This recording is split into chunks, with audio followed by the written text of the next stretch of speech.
Doc Paulino, no, may pagkakataon po ba na self-resolving yung ROP or yung retinopathy of prematurity at hindi na po mangangailangan po na mag-undergo po ng treatment, Dr. Tonichi? Yes po.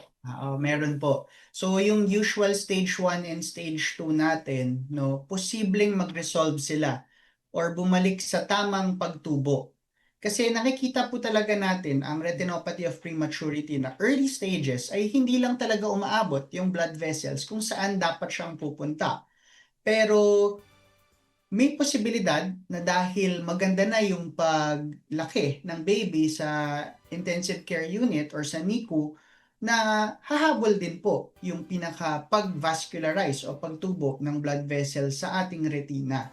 So that's usually stage 1 and stage 2. Pero posible din naman po na from stage 1 and stage 2, sumundot siya sa mas pangit na kondisyon. So again, yes, pwede siyang gumanda, pero pwede din siyang pumangit. Kung kaya't meron po kaming mga patients sa NICU na tinitignan ng ROP screening, pwede pong weekly pinupuntahan namin or pwedeng every 2 weeks. Depende po kung ano yung paglaki or pagdevelop ng retina. Okay. Habol ko rin ito, Miss Jackie. Yung common mistakes, Doc, or delays na pwedeng makapagpalala ng ROP cases po. Perfect po. That's actually what I want to discuss. Because nakikita po natin na lumalakas yung baby, masigla siya, na iniisip natin, humabol na siya.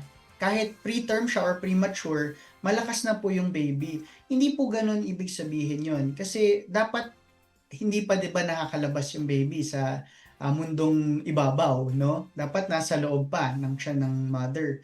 So, ibig sabihin, hindi pa fully developed yung ating mga blood vessels, mga organs, kung kaya kailangan pa rin mas masusing titignan ng mga healthcare providers.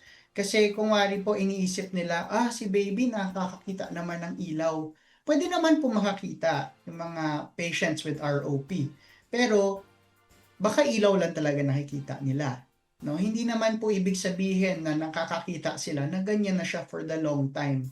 Tulad ng sinasabi ko, it's progressive, no? Hangga't hindi umaabot sa dulo ng retina yung blood vessels, hindi pa tayo sure.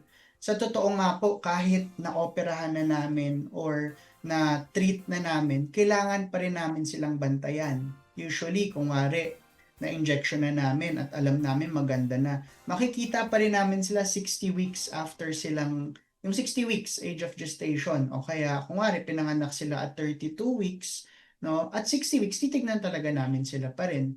Tapos minsan po 6 months of age at 1 year of age tinitignan talaga namin sila para alam namin na maganda yung tubo. You will be at risk, no? Okay. Lalo na preterm tayo. So kailangan bantayan natin.